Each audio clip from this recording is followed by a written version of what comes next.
Hi, this is Ben Jacob. I'm in northern Uganda. I'm in a location called Gulu District, and we know that this is one of the areas of high malaria prevalence. I'm here with my colleague, Dr. Thompson Lakwa, and we're going to be conducting a program here talking about the usage of remote sensing data and newer technology for combating malaria in this location. Dr. Lakwa, can you explain to me a little bit about malaria in Gulu, please? Yeah, malaria, we are in one of the sub-counties called Unyama, in a village called Akonyi Beni, one of the sub-counties in Gulu district. Malaria situation right now, as the rains have started, has been increasing according to the malaria focal person attached to the district office. The number of cases for week 20 for this month has been 4,829 cases reported from health facilities. This is still increasing, and we believe the increasing cases are associated with breeding habitats. Right now, we are in a rural breeding habitat where they make bricks. In brick ponds, as you can see, are actually potential breeding habitats for Anopheline Habitat mosquitoes, which is one of the predominant species in the region. We believe there must be something done to mitigate the rising cases of malaria in the district. And if this is not done, the district is prone to have an epidemic, which is something which needs to be worked on very urgently. So at this moment, what are people in Gulu doing to combat malaria? Interventions that are in place are in the mainly treatment, use of bed nets, health education. Correct. But indeed, we need to do more to act on the vector, so that because once we are treated, the vectors are at large. Definitely, with the rains that have started, it may be difficult to bring down the rising cases. So malaria in Gulu is very seasonal based on precipitation, based on what you're telling me. So you will have larger cases in certain specific time of the year. Am I correct? Correct. Malaria is associated with the seasons. In the dry season, the cases go down, but when the rains begin and the breeding habitats increase, we get lots of mosquitoes breeding in a number of places, and you get rising cases of malaria in the region. What are we doing for larval source reduction currently in Gulu? Larval source reduction is something that the Ministry of Health Malaria Control Program is planning. Okay. Right now we have a guideline for larval source management which is being prepared. We hope that can be on the way through to immediately get down the rising cases. And I think this is a most important strategy that must be put in place. However, we have challenges in mapping breeding sites, which something must be done. Better means of mapping must be brought in place. So one of the things that we're going to be talking about shortly is about the usage of different type of technologies, remote technology, for looking at these breeding habitats and also predicting locations where these habitats are occurring. So right now I would like to turn over the program to my colleague Dennis Loam, who will talk a little bit about the species and the emergence. Thank you. This is my colleague Dennis Loam, and he's going to be talking a little bit about the species and a little bit about the immature stages of Anopheline mosquitoes here in Gulu, Uganda. Thank you very much, Ben. My name is Dennis Loam. We're in northern Uganda in Gulu district. As you can see in the background, this is a typical breeding habitat for Anopheline Habitat in northern Uganda. In northern Uganda, we have primarily three Anopheline mosquitoes. The predominant one is Anopheline Habitat, and we have also Anopheline fenestas and Anopheline arabiense. But now, right here, we've been trying to scoop in the water to check for the young stages of Anopheline, and most of them are Anopheline Habitat species here in northern Uganda. We have several spots like this all over this place. If you move around, you will see that, and if you look at the background, there are homesteads nearby, and these people here really have a terrible problem of malaria. Okay, so one of the things that we will be looking at is how to combat and how to locate these particular habitats, remotely speaking. So I would like now to begin talking about the drone technology and the usage of GIS. So this is a drone that we'll be using to locate these particular habitats initially. We'll be taking a GPS coordinate of the centroid of this particular habitat using the drone camera. Once we're able to capture that value, in other words, the reflux value that is coming off this particular habitat, I'm able to enter those red, green, and blue wavelengths into a GIS system with my colleagues here. What that will allow us to do is to now use those red, green, and blue wavelengths in a predictive model, which we refer to as a CRIG model, to find other particular habitats in this area. What that does is it allows us to find unknown habitats in regions where we have not sampled. And that, from my point of view, would be very vital, because we would be able to map in real time locations of Anopheline habitats for particular areas of treatment. This is our drone, and this will be our camera, which, as you can see, is a multi-angular device. It will be able to capture the location, particularly based on the GPS location. So the next exercise for us will be to take this drone, fly it over the particular habitat. That data then will be seamlessly entered into the GIS system with my colleagues here. So we're going to proceed forth now.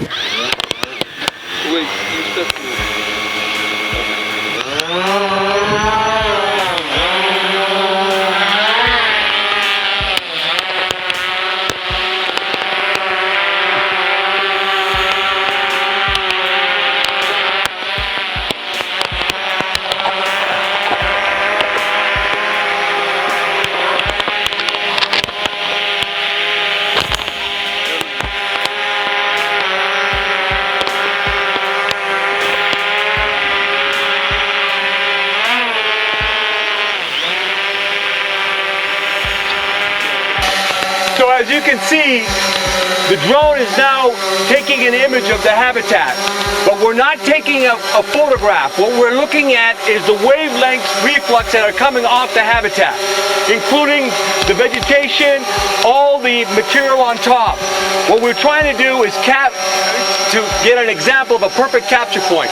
In other words, we want to be able to replicate this location on an unknown site. So right now, we're capturing the red, green, and blue wavelengths coming off this particular habitat. And that's being entered into the multi-angular camera, which is being seamlessly entered into the GIS environment. So in so doing, we'll be able to find predictively where other areas are, because what we're going to do is take those red, green, blue wavelengths and then run it along a particular location in another area to find the exact same capture point. So I'm also here with another one of my colleagues, Chris Tingley, and Chris has just been looking at some of the larvae. Chris, do you see any larvae here? Actually, there is a couple of larvae of Anopheline mosquitoes here. What instar do you think those are, Chris? From the features, they are most likely to be Anopheline Gambi. Very good. One of the things that we're also going to be looking at is not just the habitat itself, but we're also going to distinguish whether the habitat is also productive. And the way we're going to be doing that is by taking a signal off a larvae. We have conducted these exercises before in places like Cambodia, and we found that if I'm able to find an RGB value, in other words, a red, green, and blue wavelength value off an Anopheline gambia, then by running that particular signature on top of the predicted habitats, we can also determine areas of productive versus non-productive habitat. So we would be able to now prioritize treatment based on productivity. One of the key factors with our technology is that a signal, because we're looking at sub-meter resolution technology, we will be able to amalgamate handheld wavelength data with satellite data inside of a remote sensing device such as a drone. In so doing, we'll be able to predict localities, even seasonally, based on the signature of the larvae as well as the signature of the habitat. So, Tom, let me ask you, how do you feel about this technique that we'll be using now, as compared with what people have been using in the past? Yeah, this technique will help to fasten the mapping of vector breeding sites initially, and what we use right now is the traditional method of walking in the bushes and trying to identify mosquito breeding places. And as we are aware, mosquito breed in very many places, some in very small places, but this small machine here will be able to detect even the smallest breeding site which an individual on foot may not be able to detect. So it will fasten the mapping and it will help intervention to be taken timely. So, this is a cost-effective methodology, obviously, and we're talking about mapping in real time. Hi, this is Ben again, and what we're going to talk a little bit now is about the GIS technology behind the drone technology. So what I would like to show you is a few of the GIS data in order to predict the locations of these Anopheline habitats. So as you can see right here, I have a matrix overlaid over some satellite data of Gulu. And what I'm doing here is basically looking at the grid as a subsample data set of these capture points. So I used the GPS point that was taken of the capture point, and now I overlaid it onto the sub-meter data. In so doing, I was able to now amalgamate that with the drone data. So in so doing, we now have capture points associated with GPS points of the Anopheline habitats. In the corner here, you'll see a land use land cover map that I made showing you the distribution of the different type of land cover classifications, including water, ground, and other agro-pond classifications. Furthermore, I was able to look at this three-dimensionally by looking at contour digital data.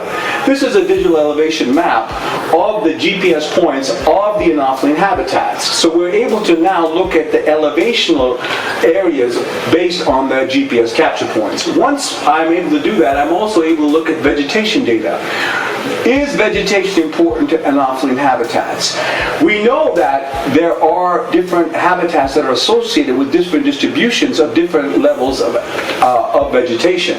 So now, once again, we have contour maps and vegetation maps created for our capture points of the Anopheline habitats.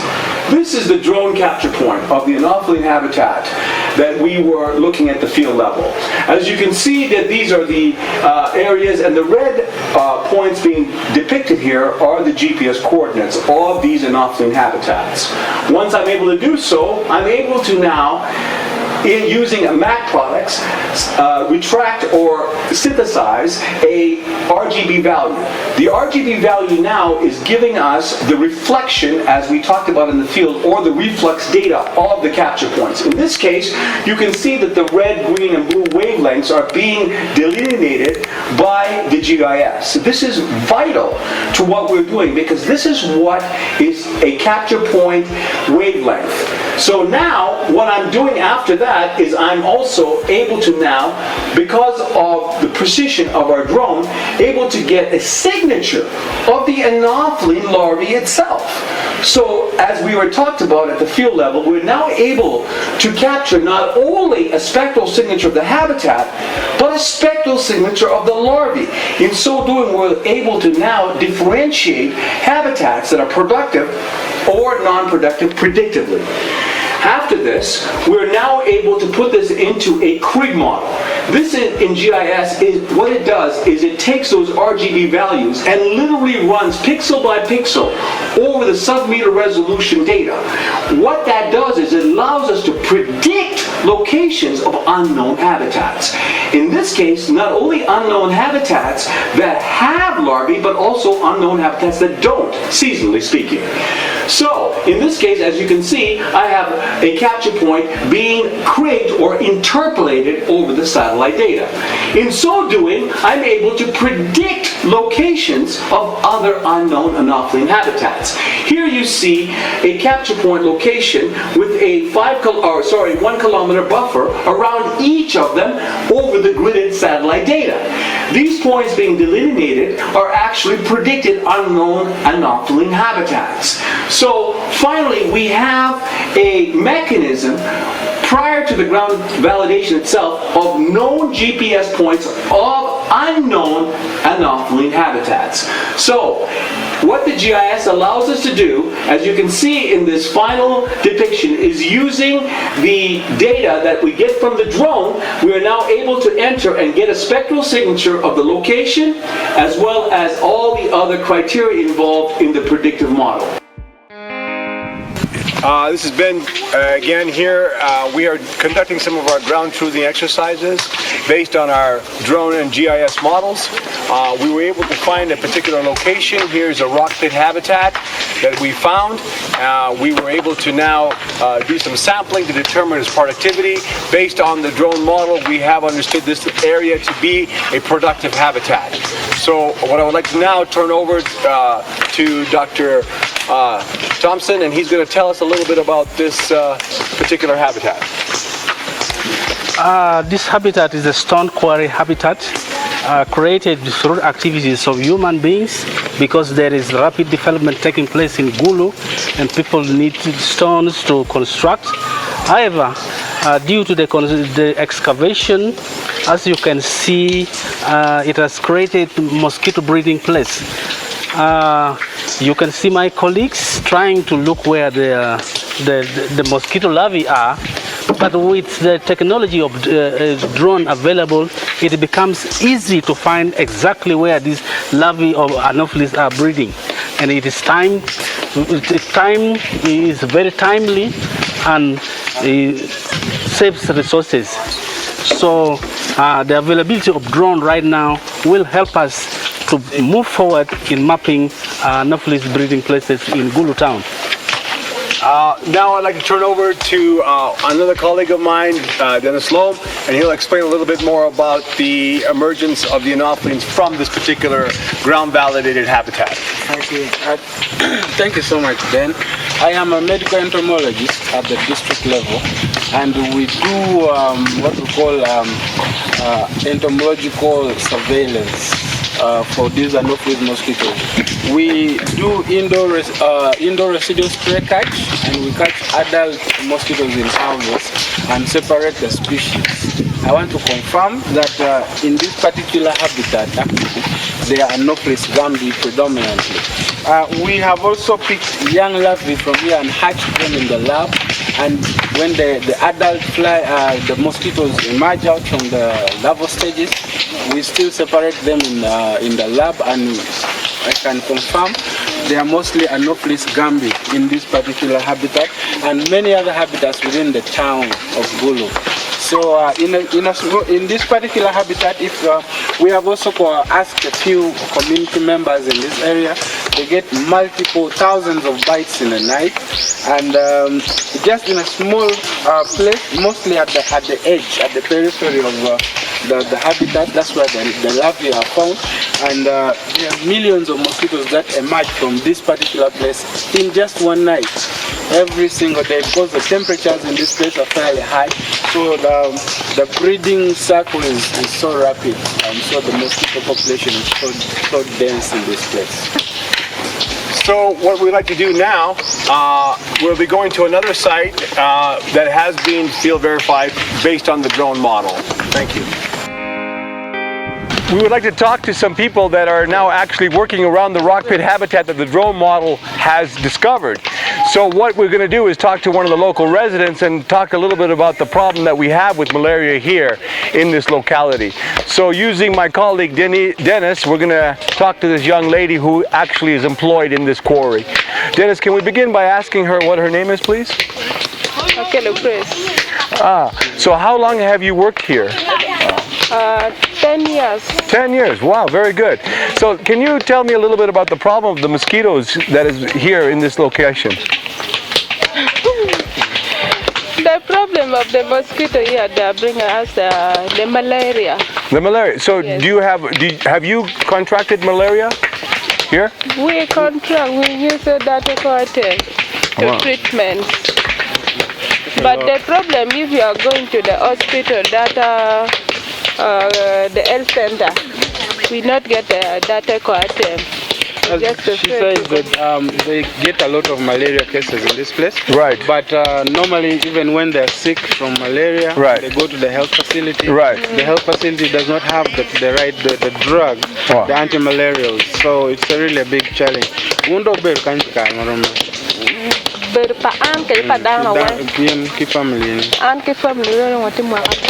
She has been in this area for over 10 years, and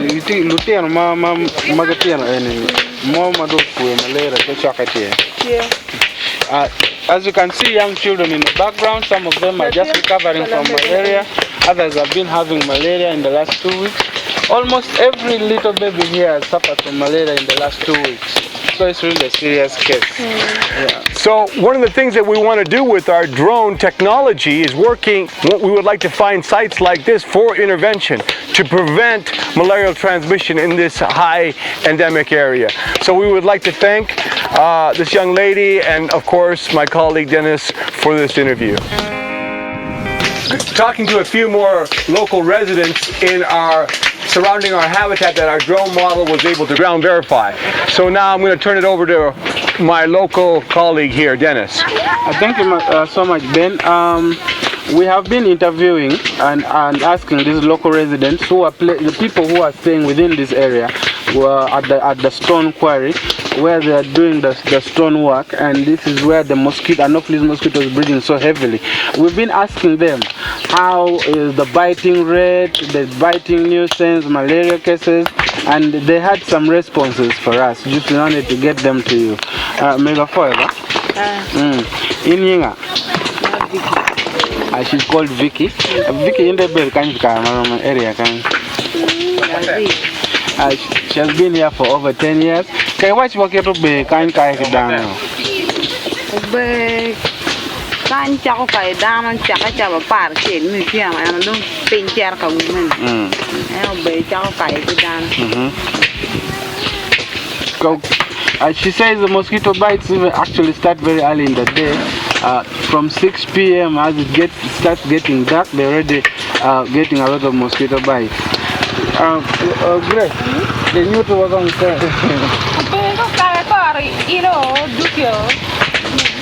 she has multiple rashes from the mosquito bites. It's really a heavy burden on them here. Apart from just getting the malaria, they also get apulicines that also pose biting nuisance, also bites, and those ones leave a lot of rashes on the skin.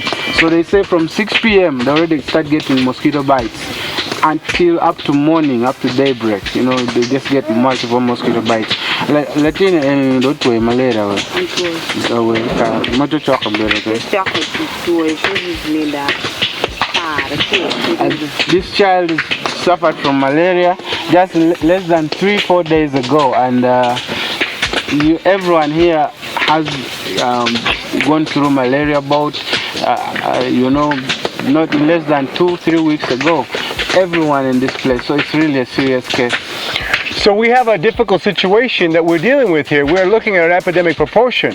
Based on some of the weekly reports that we've been given by the local ministry, we see that the number of cases are incredibly on the rise. As a matter of fact, last week, based on the report that we got, there were over 7,000 cases in this region. So we are now at a time frame where we need to do some level of intervention. So we would like to thank some of our local people, of course, and my colleague Dennis for giving us this explanation. Thank you. this is another habitat within Gulu town that we were able to identify using the drone model. So I'd like to turn it over to Tom, give a little explanation about this particular Anopheline habitat.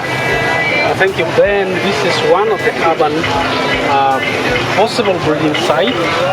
As you can see from the background, there is road construction going on within the Gulu municipality, and a number of areas which have been open, have standing water, which are potential breeding places for Anopheline Gambia complex. And there is a possibility that can contribute or is explaining the rising cases of malaria within Gulu district. And something must be done about this. And we do not know the extent of the breeding within the municipality. That's why mapping is very urgent. We need a technology that can allow us to map very fast so that intervention can be taken. So at this time, we're seeing the potential of the drone technology being introduced into Gulu town, which is one of the hottest areas in the world for malaria. So we would like to thank all our staff members here from the Ministry of Health, from the Carter Center. Thank you very much to Dr. Lakwa for being a part of this, and Dennis Loam. And we would like to say goodbye from Gulu, Uganda. Thank you very much.